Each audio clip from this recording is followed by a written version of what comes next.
listening to the WrestleHavoc Podcast on YouTube, where we discuss everything in and outside of the squared circle. We talk all that goes on in the realm of WWE and AEW every week.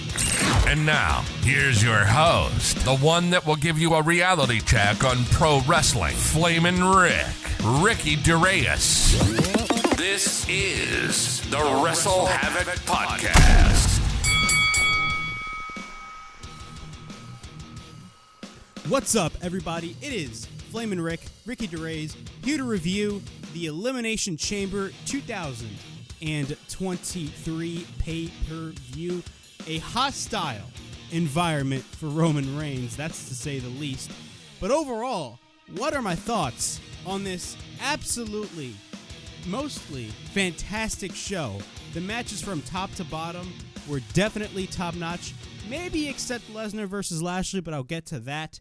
Overall, the show was really good for what it was. For a B-level pay-per-view, for a show like Elimination Chamber, WWE definitely got my attention. Of course, as I've stated earlier, we had 5 matches on this card. Of course, WWE, I always say this whenever I review a WWE pay-per-view, WWE always focuses on quality over quantity, and that is exactly what they did here. Roman Reigns enters Montreal. Roman Reigns basically got the ECW one-night stand John Cena treatment. And Montreal, you guys in Montreal did not disappoint whatsoever. Everybody was so over SAMI ZAYN. Sammy was so over in Montreal. The crowd was just singing his song, doing the ole ole chants, saying, "Fuck you, Roman." All the chants that you would think of, they chanted towards Roman Reigns. But even though Roman and Sammy was a fantastic match, I have one major issue, and that major issue, of course, is Jey Uso, in which Jey Uso did not turn on Sami Zayn. But they still had Kevin Owens show up. But the question that I ask myself is, if you are building towards Kevin Owens and Sami Zayn versus the Usos at WrestleMania, then you could have easily had Jey turn on Sami, so then the heat can shift from Roman to Jey Uso, and then you wouldn't have to worry about Cody and Roman when you're building up towards that match. But I'll talk about that later on in the review. A lot of people were kind of disappointed with the ending. I don't really blame you guys, but I will say this. For those people that are mad that Sami lost the match, I don't know what to tell you, but it was pretty obvious that Sami was going to lose. There was no chance in hell that Roman Reigns was gonna drop those titles at this point. He's going to drop those titles to Cody at WrestleMania. But before I get on with the Elimination Chamber review, make sure to like and subscribe to the WrestleHavoc Podcast right here on YouTube, in which we discuss everything in and outside of the squared circle. Make sure to like and subscribe for more content, and as the frickin' referee would say, ring, ring, ring that damn bell for more notifications. Also, the WrestleHavoc Podcast is also available on audio platforms. It is available on Apple Podcasts, Spotify, Anchor, and Google Podcasts. So if you guys want to listen to the WrestleHavoc Podcast in audio format, it is available on all of those platforms. Also, the SmackDown review is also up on the channel. I talk about Sami Zayn returning home to his hometown of Montreal. Definitely give that podcast a listen. Also, episode 8 of the WrestleHavoc Podcast is also up on the channel. Both of those videos from the podcast will be in the link in the description below. All right, let's get on with the Elimination Chamber. Oh my God, this intro, man! I keep forgetting to turn it off after I do the intro. But let's get on with the Elimination Chamber. Overall, again, I thought this was a very good show. The card from top to bottom definitely hit top notch. I really enjoyed the show. And one of the biggest reasons as to why I really enjoyed the show, I mean, the in-ring action was out of this world. It felt like a takeover, in my opinion. But really, the crowd made the whole show special because of the fact that it was in Montreal, Quebec, Canada. But overall, this was a very, very good show. All right. Let's start with the Women's Elimination Chamber match. Of course, the winner of this match will be facing Bianca Belair for the Raw Women's Championship at WrestleMania. Not to come to no surprise, this is actually the match that I wasn't really the biggest excited about. I wasn't really excited for this match whatsoever, but I will say this opening Elimination Chamber match definitely delivered 110%.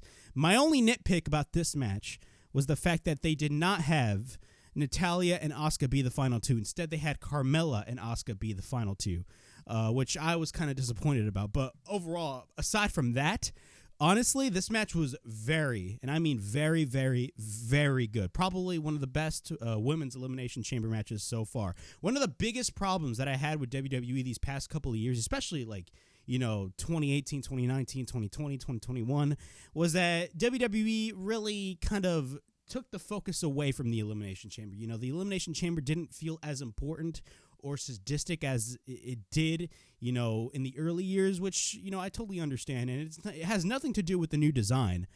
But, it's just the Elimination Chamber, to me, these past couple of years fell flat. And the women's and men's Elimination Chamber matches definitely delivered on this show. On a show in which, even though on a show called Elimination Chamber, the Elimination Chamber matches weren't really the matches that you were excited about. You were excited about a one-on-one match. But let's get on with the women's Elimination Chamber match. Of course, we have Asuka versus Liv Morgan versus Natalya, Carmella, Raquel Rodriguez, and Nikki Cross. The match starts. Natalya and Liv Morgan start. Both lock up. We get a side headlock takeover by Natalya, followed by a shoulder tackle by Natalya and a roll-up. We got a roll-up by Liv Morgan, followed by a near fall as well. Liv then takes Natalya to the steel chains repeatedly. Liv goes crazy at this point. Liv then goes for the double stomp and then drives Natalya headfirst onto the chains. Liv then gets sent face first onto the pod. Then she gets sent to the pod, through it, goes through the pod. Once again, she gets sent on the pod and sends her on there for the third time. Natalya then sends Liv Morgan onto the steel chains. At this point, the next entrant is Raquel Rodriguez. She goes after Natalya. Raquel then goes for a splash, followed by a follow-away slam. She manages to boot Natalya, and then she picks up Natalya, but then after that, she comes in. We got a sunset flip, driving Raquel to the steel. Then after that, Natalya takes Morgan, and then what happens is we get a roll-up by Liv Morgan, and then we get a near fall. Morgan then tries to go for the code red, but then gets caught by Raquel. Then after that, Liv and Natalya go for the double team, taking Raquel Rodriguez down. We get a cover by Natalya and a near fall. The next entrant is Nikki Cross. She goes crazy. She goes after everyone in each corner. Nikki Cross was really good in this match. Raquel then sends Cross into the corner, but then Raquel runs into the corner shoulder first. Cross then sends Natalya to the outside, but then Liv misses the enziguri attempt. Morgan then gets taken to the outside, but then Nikki Cross, she slingshots Morgan face first onto the pod, and the way she sold it, the way Liv Morgan sold that was really good. If there's anything good that you can say about Liv Morgan, is that Liv Morgan can sell really well. So after the slingshot spot, after that, Cross is in control over everybody. Then she drives Raquel face first onto the chains, and then she drives her on Carmella's pod. Then Cross climbs up the cage, and she's on top of Carmella's pod. I'm not the biggest fan of Carmella, but if there's one thing that I can say about Carmella is that Carmella was really entertaining in this match. She hits a crossbody on everybody. At this point, the next entrant is Carmella. We get a cover by Carmella on Liv Morgan, and we get a near fall. Then she goes for the cover on Natalya, and then we get a near fall. So Carmella is just wanting to get the win or get an elimination at this point. She faces off with I completely forgot, my notes messed up when she was on the pod. Carmella hides in her own pod, and then after that, Raquel then takes Cross and drives Nikki through the pod, but then Carmella goes to another pod. So really, the common occurrence is Carmella goes to one pod, she gets caught, and then she tries to run away to another empty pod. We get a cover by Raquel on Cross, but then Cross gets eliminated. Liv Morgan goes for the code breaker off the second rope on Raquel. So the funny thing is, on commentary, with the code breaker spot that Liv Morgan would be doing throughout the whole course of this whole match, you would have Michael Cole constantly call it a code red. So if I called it a code red, my apologies, but Michael Cole constantly called it a code red, even though code red in my eyes is a Canadian destroyer. Liv Morgan then goes for, she pulls a Spider-Man climbing up the cage. Natalya and Raquel Rodriguez are in the ring. She takes Natalya to the top, and then Natalya takes Raquel Rodriguez, but then Raquel holds on. She kicks Natalya repeatedly, and off the top of the pod, Liv goes for the sunset flip on Raquel, which looked absolutely fucking amazing. We get a cover by Carmella, not Liv. Yes, Carmella actually swooped in to go for the cover, but we get a near fall. Asuka then goes after everyone. Did I forget? Asuka actually was the final entrant, and she went crazy. She went after everyone. She drives Carmella repeatedly onto the cage. We get a bunch of spinning strikes on Carmella. Carmella then manages to escape and actually go into the ring, but then Asuka goes for the sliding kick on Carmella in the ring. Asuka then goes for a German suplex, but then gets caught by Raquel and goes for the shoulder tackle after that. Asuka then takes Raquel and applies a submission with an octopus stretch. After that, Raquel picks her up, but then Asuka escapes. We get a kick to the back of her head, but then we get a drop kick by Liv from behind on Asuka after that. We get a cover into near fall, but then Natalya comes in. Liv then goes for the code breaker, but then Carmella interferes after Liv tries to hit the Oblivion attempt. But then Natalya manages to apply the sharpshooter. But then Asuka interferes, and while she applies the sharpshooter on Liv Morgan, Natalya then works on the arm of Liv Morgan. So it's kind of like a double submission by both Natalya and Liv Morgan, which was freaking awesome. And then Liv Morgan fades, and she gets eliminated from the match. And then she drives her arm from behind. Actually, no. Liv Morgan gets eliminated, but then Natalya and Carmella fight it out. Natalya then applies the sharpshooter on Asuka, but then Carmella goes for the super kick. Then Carmella covers Natalya and eliminates Natalya, which, in my opinion, I did not like, to be quite honest with you. I would have much rather had Natalya eliminate Carmella, but that was the direction that they went. Again, one of the things that I didn't like about this match, even though I thought this match was great, one of the things that I didn't like was the final two. I mean, everybody knew Asuka was going to win this match, so she was going to be in the final. But the fact that they had Carmella, look, Carmella was really entertaining, but having her be in the final two against, Asuka was kind of cringeworthy to me. I would have much rather had Natalya, since this was her hometown of Montreal, would have much rather had at least a chance. And you know me, I'm vocal about Natalya. I'm not really the biggest Natalya fan, but this is her hometown, and you should have really given that rub to Natalya. But, of course, you should have had Asuka win, in which they did do that. So Natalya applies the sharpshooter on Asuka, but Carmella goes for the super kick. Carmella then covers Natalya. She eliminates her. At this point, Natalya, Raquel, and Carmella are the final three, but then Raquel tries to go for the Tahana Bomb. But then Carmella then comes in. Carmella and Asuka go for the double team attempt. Both cover Raquel Rodriguez, and Raquel Rodriguez gets eliminated with a double cover, by the way. We get a kick by Carmella on Asuka, so as I stated earlier, Carmella and Asuka are the final two. We get a cover into near fall. Asuka then catches Carmella in the ankle lock, but then we get a roll through by Carmella. And then Asuka goes for the roll-up. So they're basically, exchanging roll-up attempts. Then Asuka transitions into the Asuka lock, and Carmella gets caught after that. Carmella then taps out, and Asuka wins the Elimination Chamber match, and she will now face Bianca Belair at WrestleMania. And it's going to be a fantastic match. If there is anything that I will say when it comes to WrestleMania, when it comes to Bianca Belair and Asuka, is you really got to put that belt on Asuka. I mean, how long has Bianca Belair has had that title? Granted, I would have much rather had Rhea Ripley versus Asuka, or actually, no, it's kind of backwards. I would have had Rhea Ripley versus Bianca Belair and Asuka versus Charlotte, in my opinion, but they didn't go over that route because they wanted to do the Charlotte and Rhea match. But overall, Asuka winning was the right decision to make. Overall, even though this was a match that I wasn't really that excited about, the match itself definitely delivered, and the crowd, in my opinion, definitely played a huge role in that, and that was great to see. The spots in this match were absolutely out of this world, and all the women gave it their all and delivered a great match. So hats off to all 6 women in this Women's Elimination Chamber match.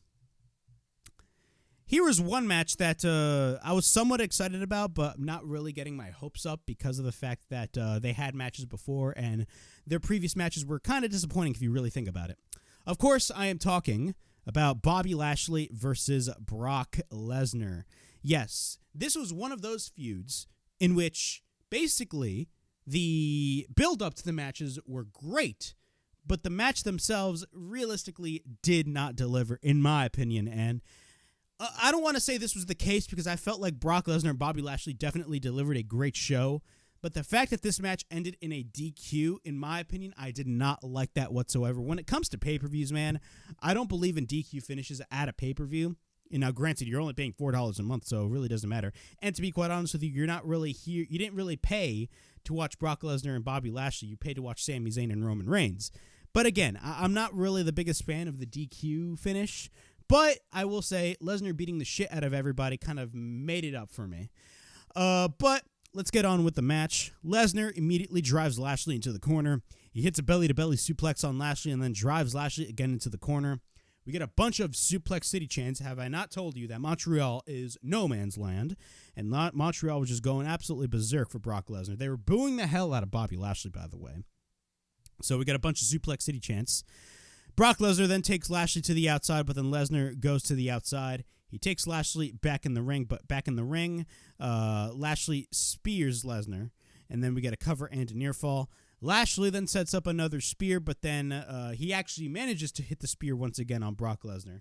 He tries to apply the Hurt Lock, but then Lesnar picks up Lashley, hits the F5. We got a cover by Brock and a near fall. After that, Brock gets back up on his feet. He picks up Lashley, and then he hits the F5 again. We get a bunch of one more time chants by Montreal, and then he picks up Lashley, and then Lashley escapes. After that, he spears Lesnar. And then we get a Bobby Who chants. Yes, we get a bunch of Bobby Who chants by the crowd in Montreal. And then he applies the Hurt Lock. Lesnar tries to escape the Hurt Lock. But what happens is Lesnar takes the easy way out and hits the low blow. Yes, this man hit the low blow, which the referee saw. And as a result, the match ended in a DQ and Bobby Lashley wins the match. After the match, Lesnar takes the referee and he hits a fucking F5 on the man. The poor referee. He hits an F5. And after that, he takes Lashley to the outside. Lesnar exposes the announce table and then he picks up Lashley. He F5s him through the table. And then after that, this is actually the funniest part. His music plays. It looks like, the whole beatdown was over. But as soon as his music started playing, Lesnar went straight for the attack on the same referee. And he drags the referee and he F5s the referee again on the broken announce table, which was hilarious. Now, granted, I believe per Brian Alvarez, I believe this is what Brian Alvarez stated on social media, that the second F5 wasn't planned. If that is true, holy shit, that is insane.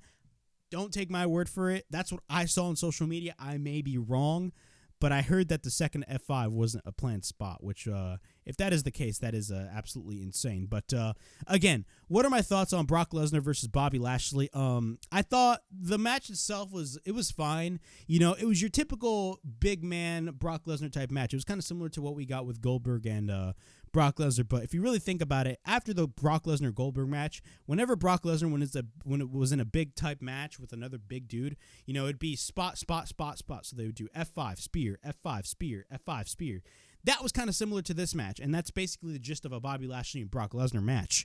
And realistically, I did not like the DQ finish. I know a lot of people absolutely hated it.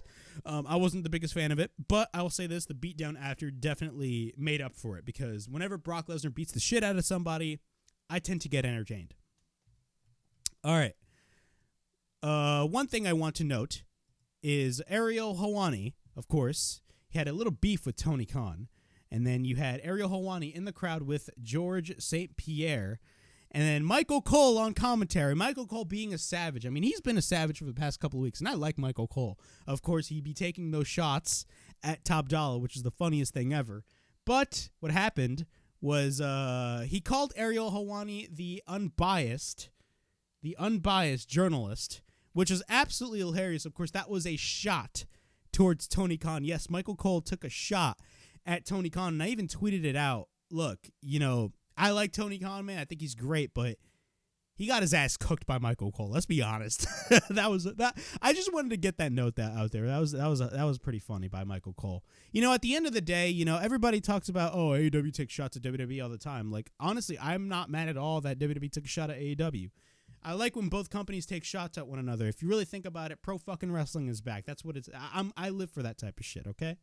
But I wanted to keep note of that. All right.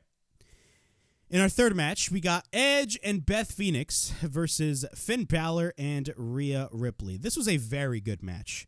I really enjoyed the match. Now, I, in my predictions, predicted that Finn Balor and Rhea Ripley were going to be getting the win, but that was actually not the case. The babyfaces ended up getting the win. So it looks like this whole Judgment Day feud is kind of wrapped up.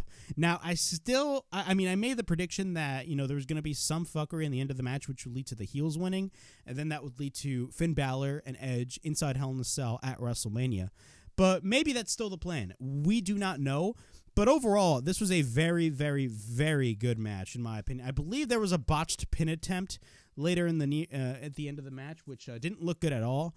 But the finish definitely made up for it. Of course, Edge and Beth Phoenix hit the Big Rig, or the Shatter Machine, which was, of course, FTR's finishing move, which was absolutely great. And then you had Dax Harwood tweet it out.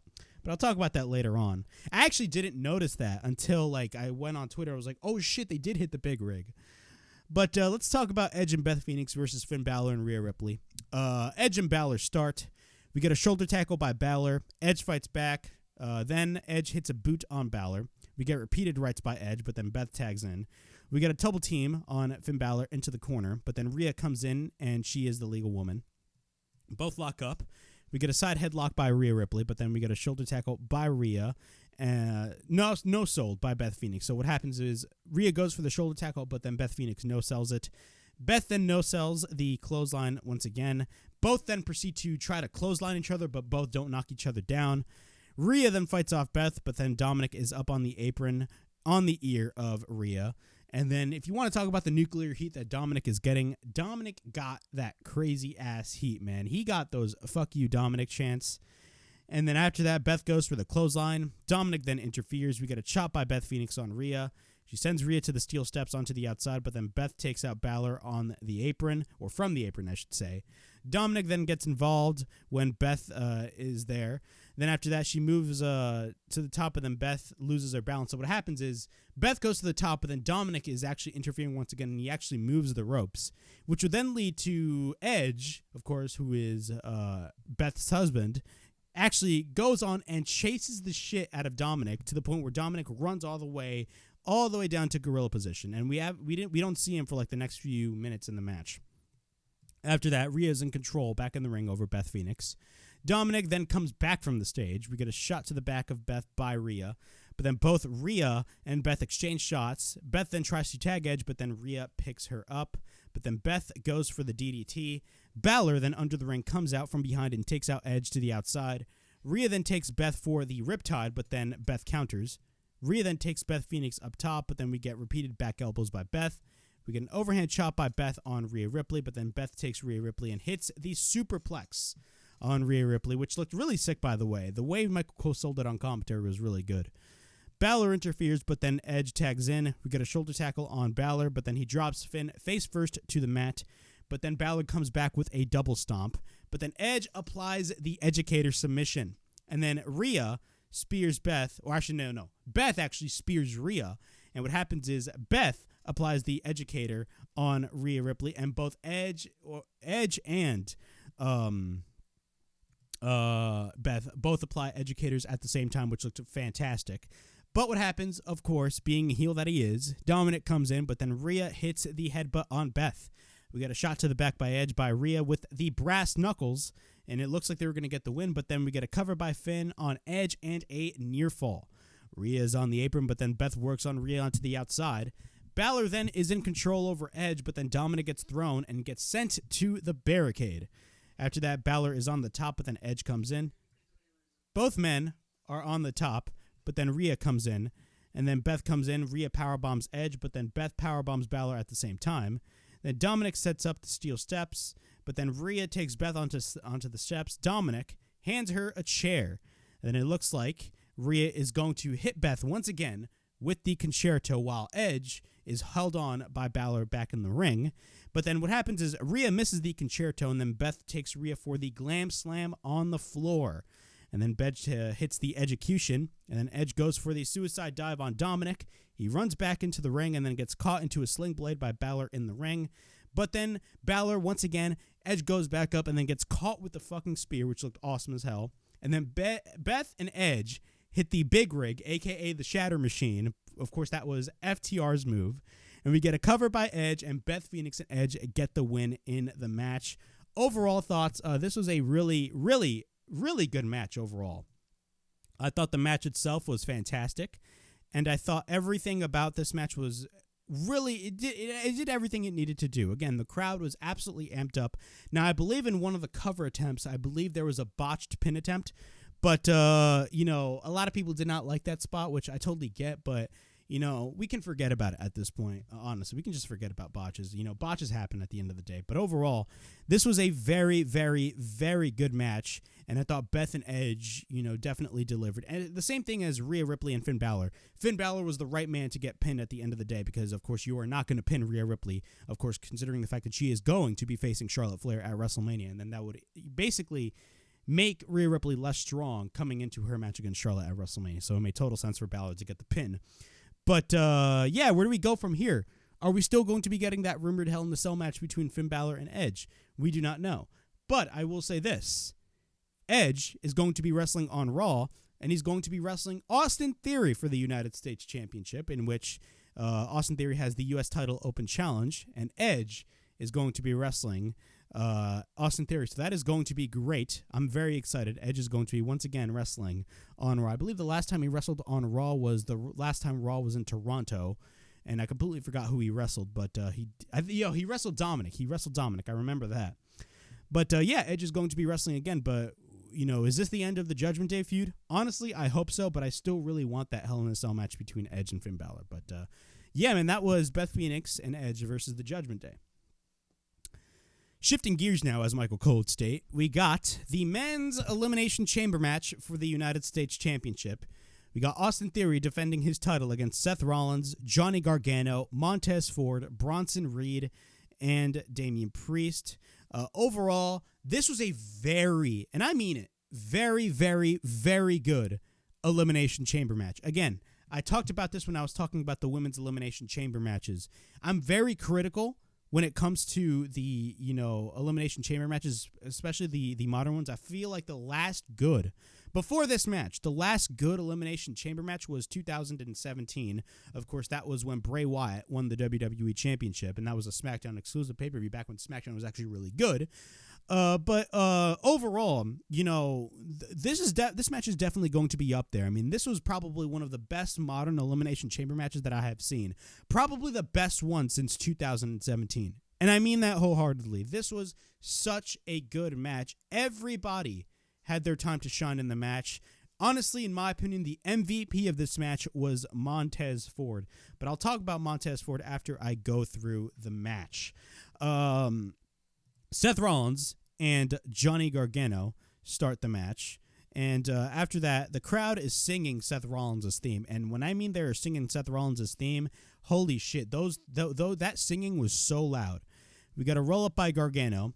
We get a couple of basically waistlock switches. They were basically going technical in the beginning, and it was really good. Standing ovation by the crowd as usual.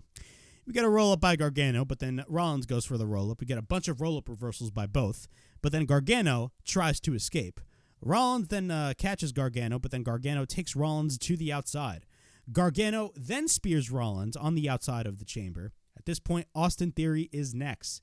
He goes after Gargano and Rollins. He drives Gargano onto the steel chain. He goes back in the ring, and then he takes Rollins to the top turnbuckle. At this point, Johnny Gargano goes for the stomp, and he sends Gargano onto the pod. He goes back in the ring, and then we get a right hand by Theory, but then he hits a backbreaker on Rollins. Then Theory is in control over both. Both Gargano and Theory fight back, and then we get a bunch of overhand chops by Rollins on the back of Theory. And then, actually, no, not a series of overhand chops. He hit one loud-ass overhand chop on the back of Theory, and it looked absolutely painful. And then Rollins goes, of course, the fans are singing Rollins' theme.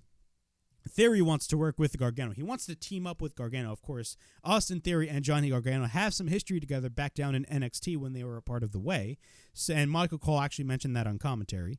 Rollins, so Gargano, what happens is he teams up with Theory, and then Rollins, when he sees it, he's like, come on, you piece of shit, like literally screaming that, which is great to see. Gargano then takes out Theory, and then Theory hides in the pod, but then Rollins from behind opens the pod. And then we get a bunch of right hands, and Rollins repeatedly drives Theory on his pod. Both Gargano and Rollins close the pod, and all three of them are inside, and they just beat the hell out of Austin Theory. Poor Austin Theory, man. If there's anything, look, I remember last year Austin Theory was getting chased by Brock Lesnar in the Elimination Chamber. That was the funniest thing I've ever seen. Theory is kind of not really getting a glimpse of that, but karma is a bitch. After that, the next entrant is Damian Priest. Damian Priest was really good in this match as well. He takes out Rollins. He boots Gargano. We get repeated rights by Priest on Rollins, and then he hits a right on Rollins. We get a series of back elbows in each corner on Gargano and Rollins, and then he hits the broken arrow on Gargano. And then he gets caught by Rollins, but then Priest escapes. He drives Rollins face first and then hits the elevated flatliner on Gargano. And then Priest takes Rollins, and it looks like he tries to hit the South of Heaven chokeslam, but then Rollins lands on his feet. But then Priest takes down Rollins face first to the mat. Theory then comes in and wants to team up with Damian Priest, but then Priest hits a high kick on Austin Theory. And after that, Priest goes for the springboard one-legged somersault on Theory onto the outside, from the middle rope, by the way. And then he picks up Rollins, and then he tries to drive him onto the chains, but then Rollins reverses. Then Damian Priest escapes. Rollins goes for the enziguri, but then Gargano goes for the kick. Gargano then hits a shotgun dropkick, but then Priest hits a kick on Theory. Priest then goes to the top, but then Rollins comes in. He hits a superplex, and he rolls through, and Rollins manages to hit the Falcon Arrow. After that, we get a cover and a near fall. But we get our next entrant, and the next entrant is Bronson Reed. Bronson Reed then takes out Austin Theory, and then he takes out Rollins, and then he takes out Gargano, and then he takes out both Gargano and Rollins and drives Rollins using Gargano at the same time, which was fucking crazy to see. There's one person that was really strong in this match. That was Bronson Reed. And after that, he takes Gargano to the top, he picks up Rollins, and then he takes Gargano up as well. He has both up, and he hits a double. Yes, he has both up and hits a double Samoan drop. We get a cover by Reed on Rollins, and we get a near fall. He fights off Damian Priest, and then we get a right elbow by Priest. Reed then catches Priest and sends him onto the chains. He runs through Priest with the splash onto the pod, but then Reed goes to the top, and he drives his shoulder on Theory off the top. And then he sends Theory to the pod, but then Montez Ford is the next entrant. He chops Reed, and then he hits the enziguri, but then Theory comes in with a running uppercut by Ford. We get a series of kicks followed by an enziguri on Theory, but then Ford goes for the spine buster. But then Ford goes for the people's elbow. It looks like he's going to go for the people's elbow, which is funny to see. Ford was amazing, man. But before that, Reed comes in and he takes him out. Theory comes in, he picks up Bronson Reed, but then Reed escapes. Reed goes for the power slam on Theory, but then Gargano comes in. He hits a kick on Reed, but then Gargano is up on the shoulders of Bronson Reed. But then Rollins goes for the springboard clothesline, but it looked like Gargano was about to land on his neck, but Gargano actually countered that into a poison Rana on fucking Bronson Reed. That was a scary moment right there, and even the commentators on commentary, both Michael Cole and Corey Graves, even acknowledged it. Great maneuver right there by Johnny Gargano. He definitely saved himself from injury right there. It had a lot of people worried. But at the same time, that was such a badass spot. After that, Ford goes for the cover, and we get a near fall. At this point, Ford jumps over the top rope, but then he gets caught by Damian Priest. After that, he takes out Ford, but then he picks up Ford. But then Ford climbs up the chamber.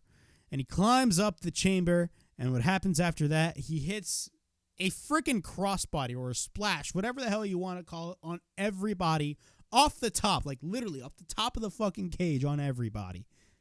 Put the WWE Championship on Montez Ford. Please. Put the WWE Championship on this man, for God's sakes. This man is absolutely freaking insane. Montez Ford is a star in the making, ladies and gentlemen. You guys do not believe that? You guys are blind as hell. Montez Ford is a freaking star. He was clearly the MVP of this whole match. After that, we get a super kick by Ford on Reed, but then we get a triple super kick. Reed is still up, but then Gargano goes for the DDT. We get a stomp by Rollins on Reed, but then Ford goes for the frog splash. We get a cover by Ford, and he eliminates Bronson Reed. And then Priest comes in and attacks Ford, but then Gargano and Rollins go after Priest. Theory then comes in, but then Gargano gets taken to the outside. We get a slingshot by Theory, but then Rollins climbs up the chamber, Theory also climbs up the chamber, but then both Gargano and Rollins are on the top of the pod. Rollins then chops Gargano, but then both fight it out on the top of the pod. So this was actually really funny. It looked like Rollins and Gargano were actually about to team up, but then Rollins just chopped the shit out of Gargano, and like, you guys know what was going to go down. Gargano then counters with a Hurricane Rana off the top of the pod, which looked fucking awesome. Priest then goes back up on his feet. We got a super kick by Gargano on Priest, and then he hits the Tornado DDT. Theory goes for the super kick, and then he hits one on Montez. After that, we get a DDT on Theory onto the outside. At this point, Johnny Gargano is on fire. Like, this man is just going absolutely crazy. You know, don't count out Johnny Gargano, man. Johnny Gargano has been, you know, really good in this whole match. Priest comes in, he takes Gargano up, and then he hits the Razor's Edge. We get a cover, and Johnny Gargano unfortunately gets eliminated. Priest then right hands everybody. We get a couple of kicks by Rollins, and then he boots Montez forward. We get repeated rights by Priest.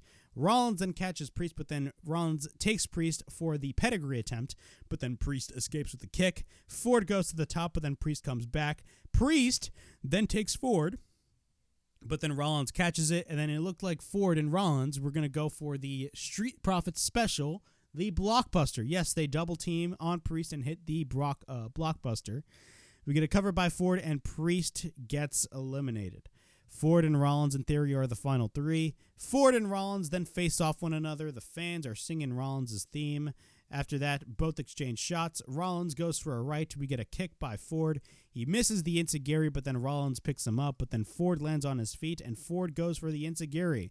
We get a somersault on Theory onto the outside by Ford. After that, Rollins goes to the outside, and Ford goes for the somersault. He takes Theory on Rollins' side, and then Ford goes for a third somersault. Back in the ring, Ford goes for a Uranagi. He goes to the top and hits the frog splash, but then Theory gets his knees up. Rollins then goes for a stomp on Ford, but then Theory goes for the cover, and Ford gets eliminated, unfortunately. Great showing by Montez Ford, man. This man, it was the whole MVP of the entire Elimination Chamber, man.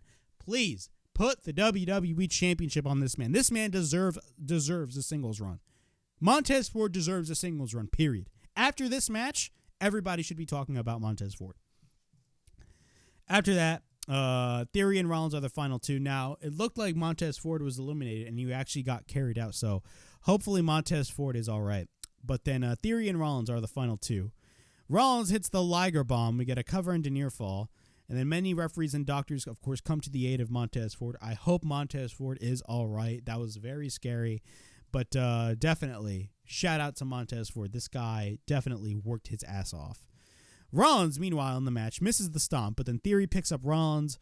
Rollins escapes and hits the pedigree. But what happens is, as soon as everybody was carrying Montez Ford out, you had Logan fucking Paul come in, hits the buckshot lariat on Rollins, and then he stomps Rollins. Theory picks up Rollins, hits the A-Town down. We get a cover, and Austin Theory retains the U.S. title. And your WrestleMania match is set. You are going to be getting Seth Rollins versus Logan Paul at WrestleMania.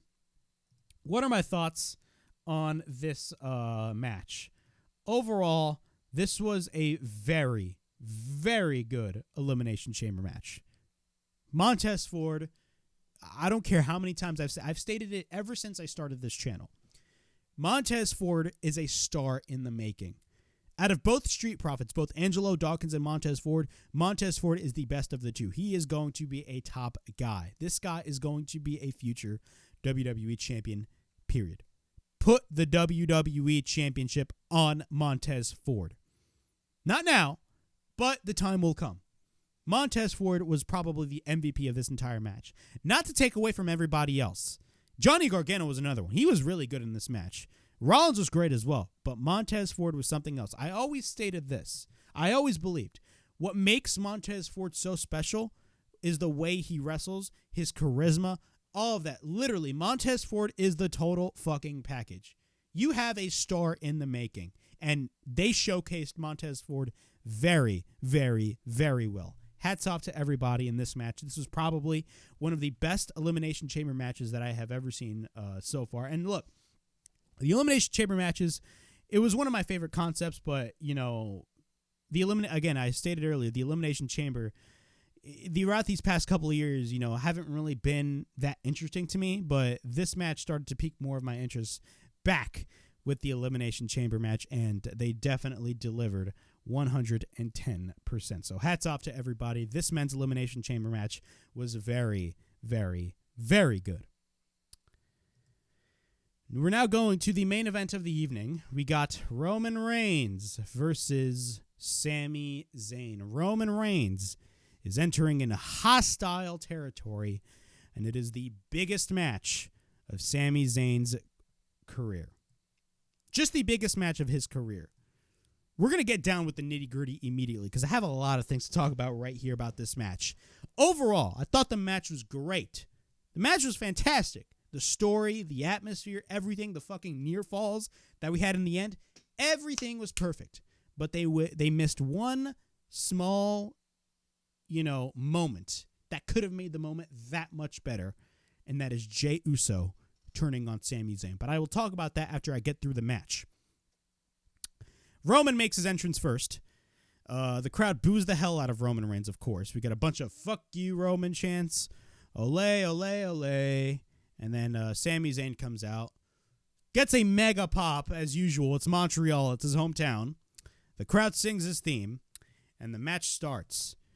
At least for the first 5 minutes of this match, these two men did not even touch each other. They were just standing, facing off with one another, and they were just soaking in the entire atmosphere. Of course, the entire atmosphere was pro SAMI ZAYN, and the fans were just booing the hell out of Roman Reigns. Roman Reigns, as I stated on the SmackDown review, got nuclear-level heat.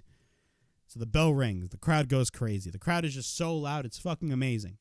Both don't even bother touching each other, as I've stated earlier. Everybody's soaking in the moment. We get a bunch of "fuck you, Roman" chants, and as soon as the bell rings, the crowd just goes off. But both lock up. Let's get down to the nitty-gritty. Both lock up. We get a side headlock by Roman. As soon as Roman hits the side headlock, the crowd just boos the shit out of Roman, which is hilarious. Shoulder tackle by Roman. The crowd boos Roman once again. We get a side headlock by Sami. The crowd goes fucking crazy for SAMI ZAYN. We get a bunch of Sami chants, followed by a high elbow on Roman. Roman with the "fuck you" chants. And then we get both lock up again. We get a side headlock by Reigns. And then Sami sends Roman to the outside. We get a pop by the crowd after Sami sends Roman to the outside. Every time when Sami got offense in this match, the crowd just popped for SAMI ZAYN. That's how over SAMI ZAYN is. Sami goes for the somersault. He takes Roman back in the ring, and then he takes Roman to the corner. And Sami off the second rope goes for repeated rights. Then Sami off the second rope, he drops the elbow on Reigns. We get a cover and a 1 count. Sami then takes Roman to the corner, and then Sami drops an uppercut by Roman. Roman at this point is in control over Sami, and then he sends Sami to the outside, but then Roman sends Sami onto the apron. And then he hits the drive-by dropkick on Sami. Sami then gets taken back into the ring, but then Sami goes for a chop, but then Roman no-sells. After that, Roman hits a right, taking down Sami, of course, followed by a slew of boos in Montreal. Roman got that nuclear heat, ladies and gentlemen. Roman insults the crowd of Montreal. We get a bunch of "Roman sucks" chants, as usual. Honestly, I saw a tweet, and this is very much true. The heat that we got with Roman Reigns on this show is very similar to when Roman Reigns was a babyface, and he had that just whole fan rejection back in 2015, 2016. It was very similar to the amount of boos that he got right here, which is really great to see, by the way. That's what a heel needs to heel needs to get nuclear level heat. So after that, Sami fights back with a couple of rights and chops, but then lands into a right hand by Roman. After that, Roman is in control over SAMI ZAYN. After that, Roman takes Sami to the outside. At this point, his wife, of course, was in ringside, and she is supporting SAMI ZAYN. And then, literally, while beating the shit out of SAMI ZAYN, Roman is just, like, telling his wife, he's not going to make it. He's nothing, blah, blah, blah. He said he was family once, and he betrayed me. Literally just yelling at the wife of SAMI ZAYN. Of course, this is the storytelling that I love and that I crave for, okay? Roman then shoves Sami into his face. Once we get back in the ring, Sami tries to fight back, but then Roman is still in control. We get a leapfrog by Sami, and he hits a clothesline on Roman. Sami goes for repeated rights, but then Sami goes for another clothesline. And then he clotheslines him to the outside, but then Sami fights off Roman. He takes Roman back into the ring, And then so what happens is he takes Roman into the ring. Sami goes back to the outside, kisses his wife, and then goes back into the ring, beating the shit out of Roman. Fantastic stuff. He goes to the top. Roman hits a right hand, but then Roman goes to the second rope. He tries to superplex Sami, but then Sami fights back, hits the sunset flip powerbomb, and then we get a cover by Sami and a near fall. The first of many close-ass near falls, to the point where damn near I got a heart attack after that. Sami then tries to take Roman for the Blue Thunder Bomb attempt, and when he hits the Blue Thunder Bomb attempt, most likely it'd be over. Roman goes for a couple of elbows, so then Roman plants Sami with the Uranagi. We get a cover by Roman and a near fall.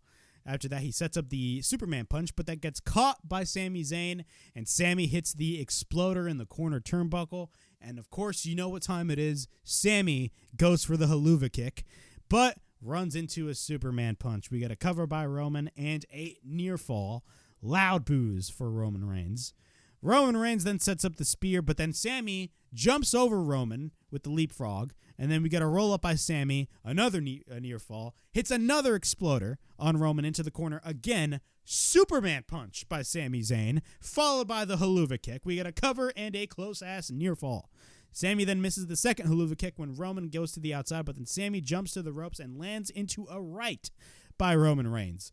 Roman then runs around the ring. He tries to spear Reigns through the barricade, and Sami moves over. But then Sami takes Roman into the ring. Sami hits the Blue Thunder Bomb. And after that, we get a cover and when I mean close, this was a close ass near fall. We get a bunch of ole, ole, ole chants by Montreal. Sami then goes for a headlock. And then Roman goes for a headlock. He takes Sami into the corner. He knocks down the referee twice. This shit happened twice. As soon as the referee got knocked down, bullshit was about to go down. We got a bunch of back elbows by Roman. But then Sami hits the haluva kick onto the other corner. Then we get a cover by Sami, but there is no referee. 1, 2, 3, 4, 5. The crowd is literally counting up to 5. Sami tries to wake the referee up, but then what happens? Jimmy Uso comes in, hits a super kick on Sami, and then another one on Sami. We got a third super kick by Jimmy. And then he goes to the top.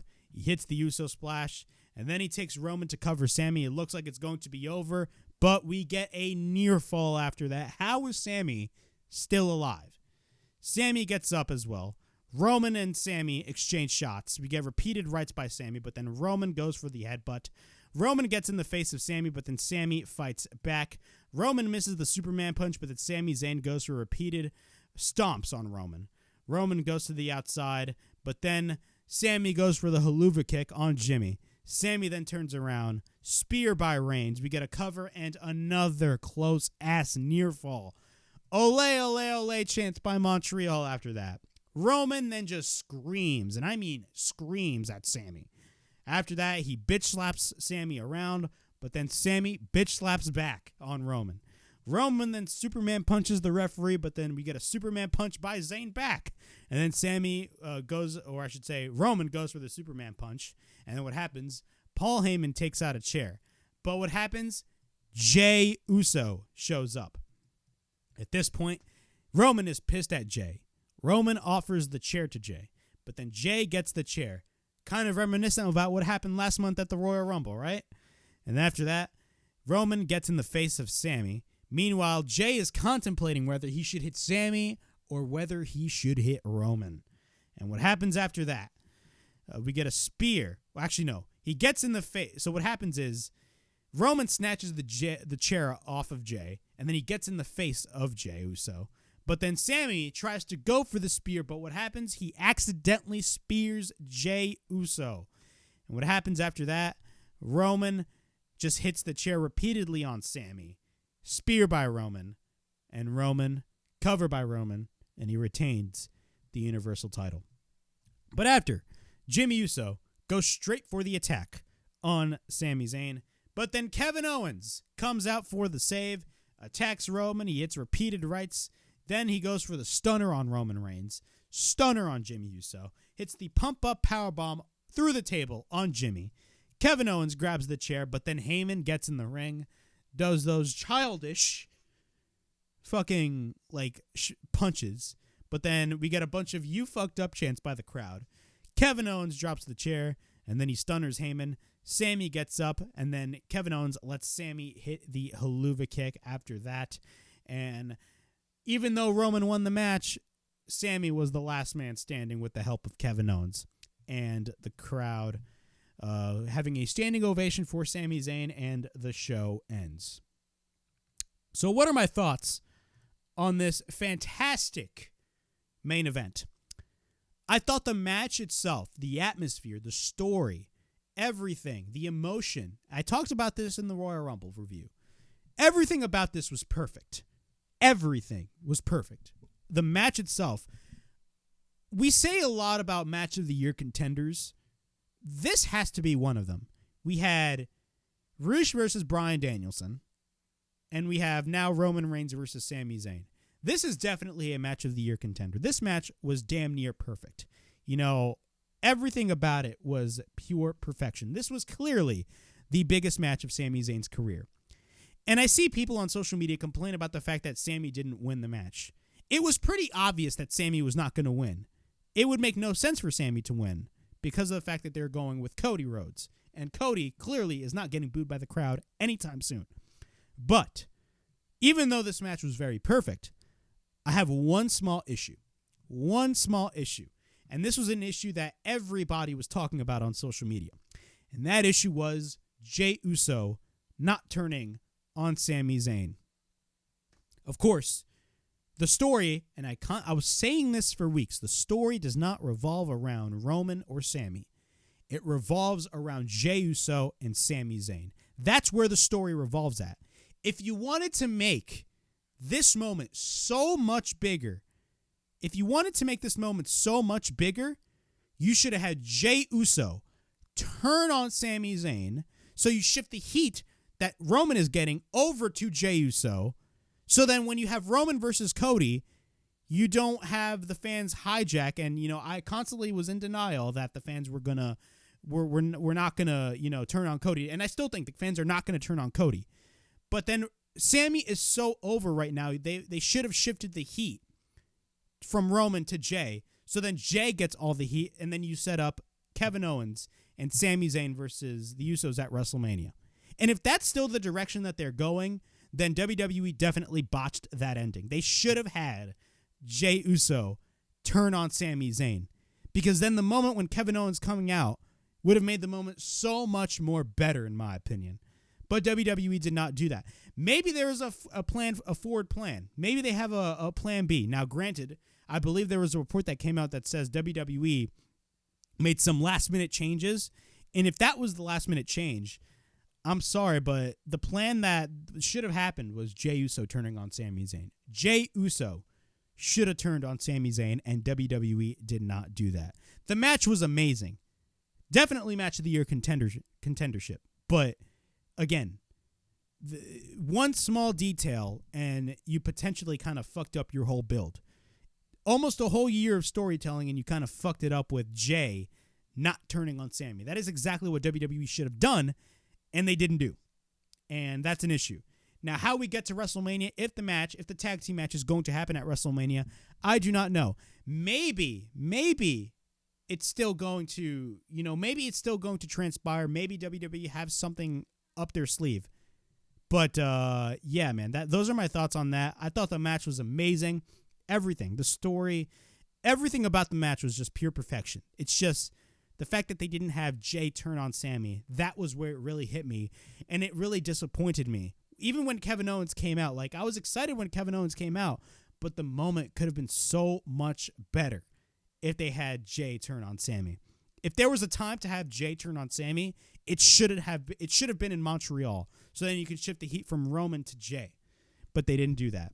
How are we going to build to Cody and Roman? I do not know. I still have full faith in Triple H, but it's going to be a ride. I may be wrong, but that's just my thoughts. But, yeah, those were my thoughts on Sami versus Roman. I thought the match was absolutely fantastic. Those guys delivered everything that they had, and it was a fantastic match overall. Just that ending kind of, didn't really... I wasn't really happy about that ending. They kind of fucked it up, in my opinion, but that's my opinion on everything. But yeah, that was Elimination Chamber. Overall, I thought this show was absolutely fantastic. The crowd in Montreal definitely gave it their all, and they definitely delivered a show for what it was, man. It was a very, very, very good show. Some disappointments, like maybe 2 disappointments, but overall, the crowd really made up for everything that we saw in this show. And this show was fantastic from top to bottom. This could easily go as probably one of the best pay-per-views of the year, in my opinion at least. But overall, I thought Elimination Chamber was a really, really, really good show. And WWE really needs to return to Montreal for a crowd like this. You know, I remember in the press conference that I was watching, SAMI ZAYN should be like, hey, man, WrestleMania should come to Montreal, or they should come to Canada in general, because Canada has probably one of the best crowds ever, man. Montreal still got it. As JR would say, Montreal is no man's land, and no man's land definitely delivered at the Elimination Chamber. But that was my Elimination Chamber 2023 review right here on the WrestleHavoc Podcast. Please like, subscribe, comment down below, push that bell for notifications, and be on the lookout for more videos right here on the WrestleHavoc Podcast, right here on YouTube, in which we discuss everything in and outside of the squared circle. Make sure to like and subscribe for more content, and as the freaking referee would say, ring that damn bell for more notifications. And as always, it is Flamin' Ricky DeRays, signing out. See you guys later.